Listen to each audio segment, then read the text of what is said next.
Thank you, first of all, to Vice President Harris. Thanks for putting your trust in me and for inviting me to be part of this incredible campaign. And a thank you to President Joe Biden for 4 years of strong, historic leadership.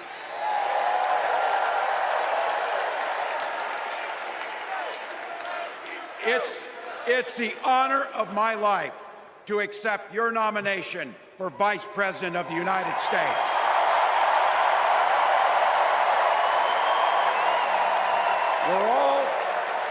We're all here tonight for one beautiful, simple reason.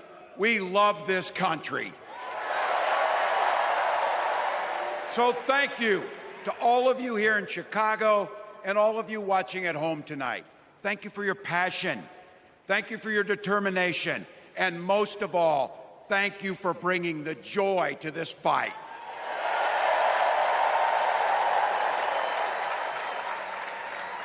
Now, I grew up in Butte, Nebraska, a town of 400 people. I had 24 kids in my high school class, and none of them went to Yale.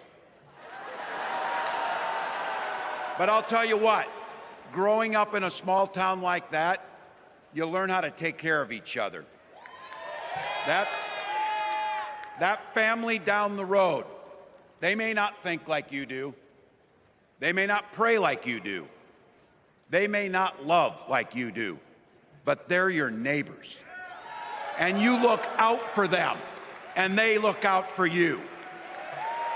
Everybody belongs, and everybody has a responsibility to contribute.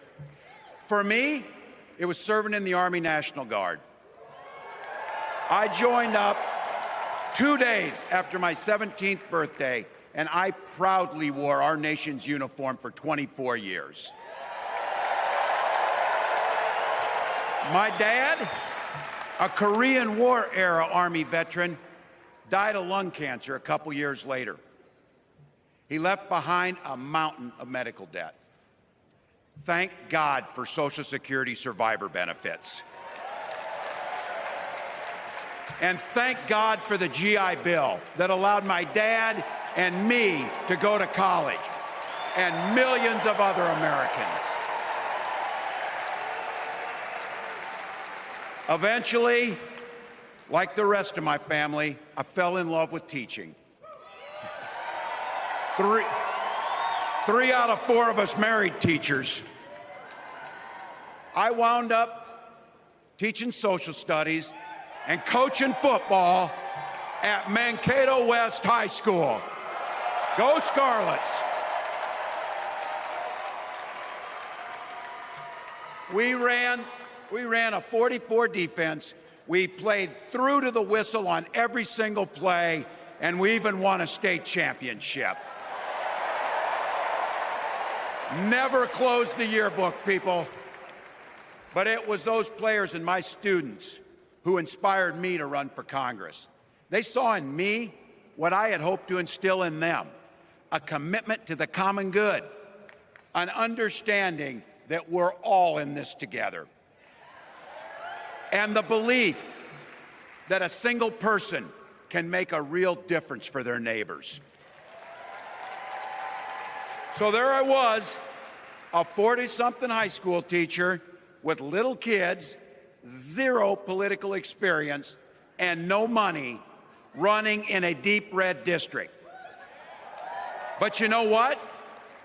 Never underestimate a public school teacher. Never.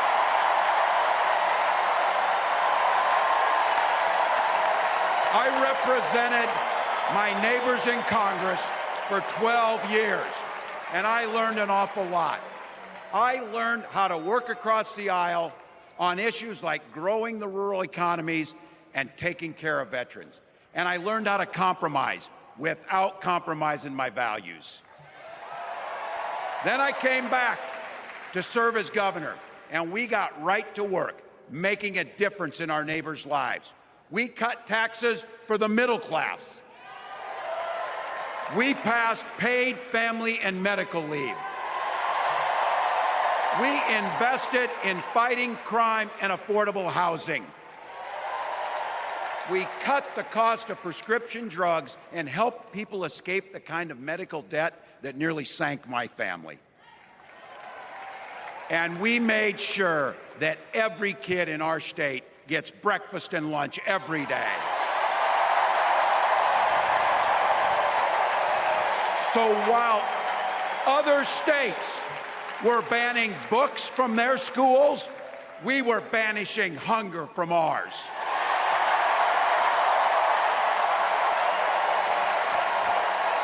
We also protected reproductive freedom because in Minnesota, we respect our neighbors and the personal choices they make. And even if we wouldn't make those same choices for ourselves, we've got a golden rule. Mind your own damn business.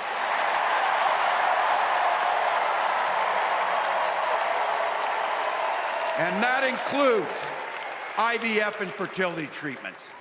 And this is personal for Gwen and I. If you've never experienced the hell that is infertility, I guarantee you, you know somebody who has.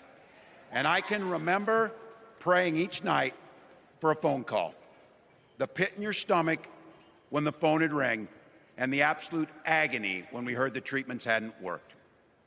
It took Gwen and I years, but we had access to fertility treatments. And when our daughter was born, we named her Hope.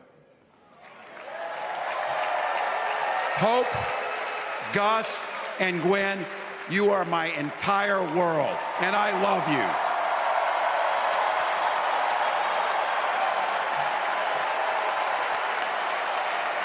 I'm letting you in on how we started a family because this is a big part about what this election is about.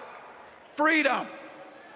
When Republicans use the word freedom, they mean that the government should be free to invade your doctor's office. Corporations free to pollute your air and water. And banks free to take advantage of customers. But when we Democrats talk about freedom, we mean the freedom to make a better life for yourself and the people that you love. Freedom to make your own health care decisions. And yeah, your kids' freedom to go to school without worrying about being shot dead in the hall. Look, I know guns. I'm a veteran.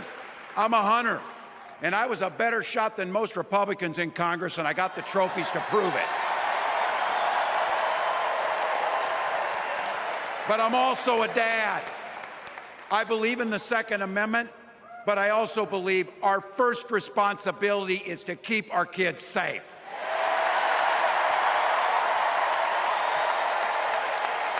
That's what this is all about. The responsibility we have to our kids, to each other, and to the future that we're building together, in which everyone is free to build the kind of life they want. But not everyone has that same sense of responsibility. Some folks just don't understand what it takes to be a good neighbor. Take Donald Trump and J.D. Vance. Their Project 2025 will make things much, much harder for people who are just trying to live their lives. They spent a lot of time pretending they know nothing about this. But look, I coached high school football long enough to know, and trust me on this, when somebody takes the time to draw up a playbook, they're going to use it.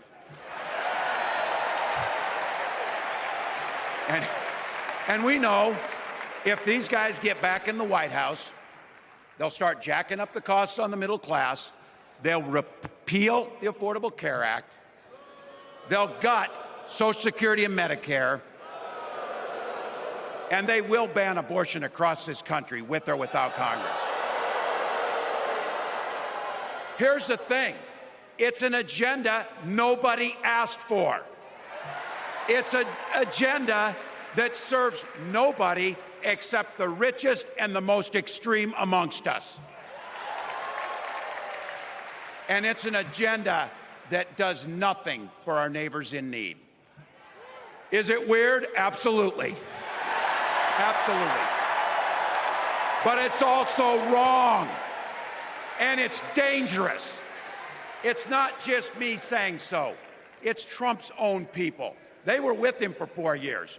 They're warning us that the next 4 years will be much, much worse. You know, when I was teaching every year, we'd elect a student body president. And you know what? Those teenagers could teach Donald Trump a hell of a lot about what a leader is. Leaders don't spend all day insulting people and blaming others. Leaders do the work. So I don't know about you, I'm ready to turn the page on these guys. So go ahead, say it with me. We're not going back.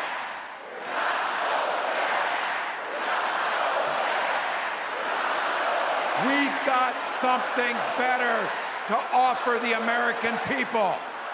It starts with our candidate, Kamala Harris. From her first day as a prosecutor, as a district attorney, as an attorney general, as a United States senator, and then our vice president, she's fought on the side of the American people. She's taken on the predators and fraudsters. She's taken down the transnational gangs, and she stood up to powerful corporate interests. She has never hesitated to reach across that aisle if it meant improving your lives. And she's always done it with energy, with passion, and with joy. Folks, we've got a chance to make Kamala Harris the next president of the United States.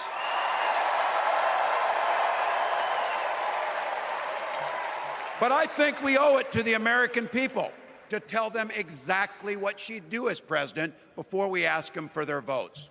So here, this is the part, clip and save it and send it to your undecided relatives so they know. If you're a middle-class family or a family trying to get into the middle class, Kamala Harris is going to cut your taxes. If you're getting squeezed by prescription drug prices, Kamala Harris is going to take on Big Pharma. If you're hoping to buy a home, Kamala Harris is going to help make it more affordable. And no matter who you are, Kamala Harris is going to stand up and fight for your freedom to live the life that you want to lead. Because that's what we want for ourselves, and it's what we want for our neighbors. You know, you might not know it, but I haven't given a lot of big speeches like this.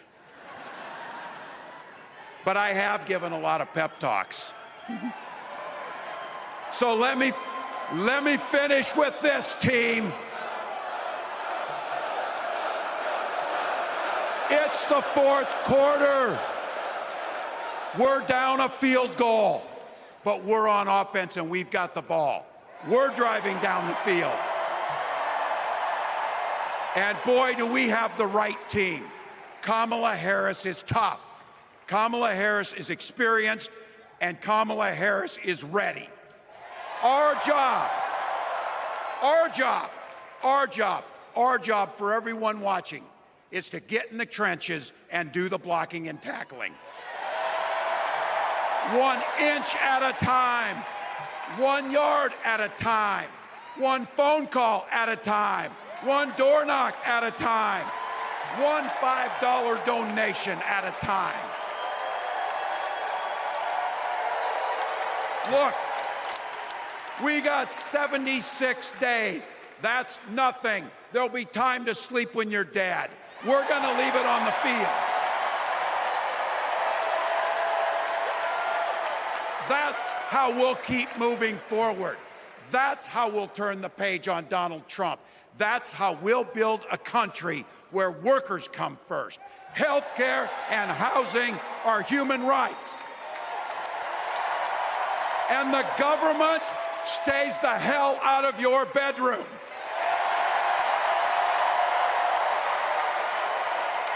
That's how we make America a place where no child is left hungry, where no community is left behind, where nobody gets told they don't belong. That's how we're gonna fight. And as the next president of the United States always says, when we fight, when we fight, when we fight, thank you. God bless.